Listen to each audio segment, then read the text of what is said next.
What's going on, YouTube?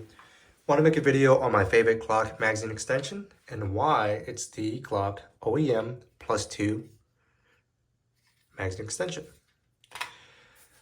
In the later part of the video, I'll be talking about how to install it, a few parts you need that you may not realize, like the springs and the insert. I'll get into that later. But let me dive into why the +2 magazine extension is my favorite compared to other companies. For example, this Tyran +6. Let's get into it. So first thing is, this is very cheap. For me, in my particular case, I bought about 10 of these for about $5 a piece. These are OEM. There are lots of copies by different companies. I do recommend you buy OEM for that peace of mind of having a complete magazine assembly made by the same company. So it's very cheap. I paid $5, but the typical retail is going to be about $10 in total for the extension, for the +2, and the magazine insert that's required, so the magazine locks in place. It's about $10 a piece.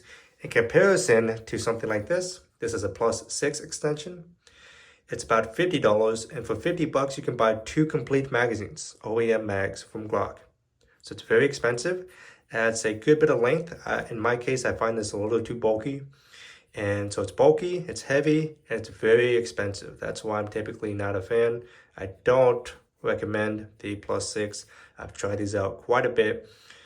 And in my particular case, not a fan of them for those reasons on cost, length, and bulk. So let's get into the second part of the video. I'm going to talk about the parts you need and in consideration, for example, the spring. On my recommendations, if you plan on buying these Glock 19 round magazines. So you're going to need 2 parts. This divisible +2 extension is the Glock 7155 part. That's the part number. And the insert, which I'll show it on screen. The insert, which locks the base plate onto the magazine, the base plate onto the body of the magazine, is the part number 7165. You're going to need those 2 parts. Typically, like when I bought these a few years ago, they came as a set of 2. One thing that didn't happen was the springs. So a typical 17 round magazine will have a 10 coil spring. This is the magazine spring for a 9mm 17 round magazine. When you add a +2 extension, Glock recommends you have the 11 coil magazine extension for ultimate or for better reliability when you run the magazine extension. In my particular case, I had about 6 of these that I had the magazine extension installed on, and I ran a total of about 1,000 rounds through my Glock pistols using just the 10 coil magazine spring, and I had no issues. But I realized after the fact that it wasn't the best in terms of reliability for longevity, and I wanted to upgrade them to be more reliable, just for peace of mind, even though I didn't technically have any issues.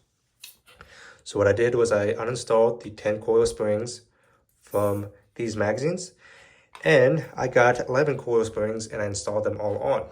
And just so you can see as a reference, I'll turn it this way. The only difference is 11 coil is going to have 1 more notch, 1 more spring for 11 coils compared to 10. Pretty simple. So I went to go install the 11 coil spring, and I realized it was kind of another cost factor because these springs were about $10 a piece, was not very cheap.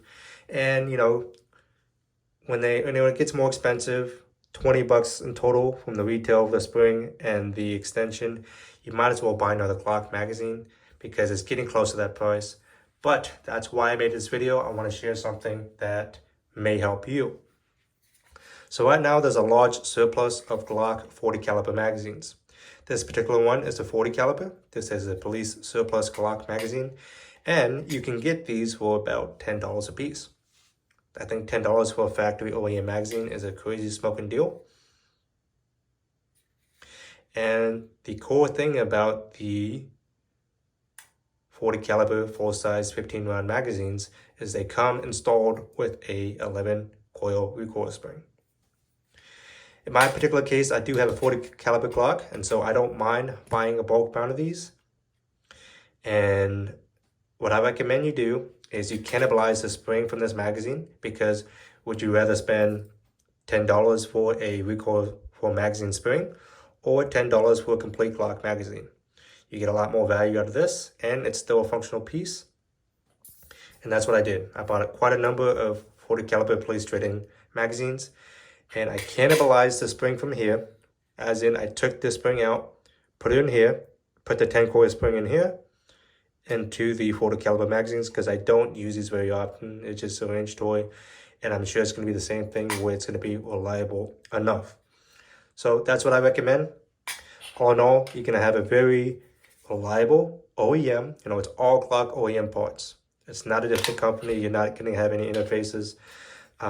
There's a certain trust factor I have with having a full OEM magazine with the recommended recoil spring and magazine spring. So keep that in mind. Keep in mind that you need the 3 ports, the insert, the extension, and you're gonna want the correct recoil spring if you get this design. So that's what I recommend.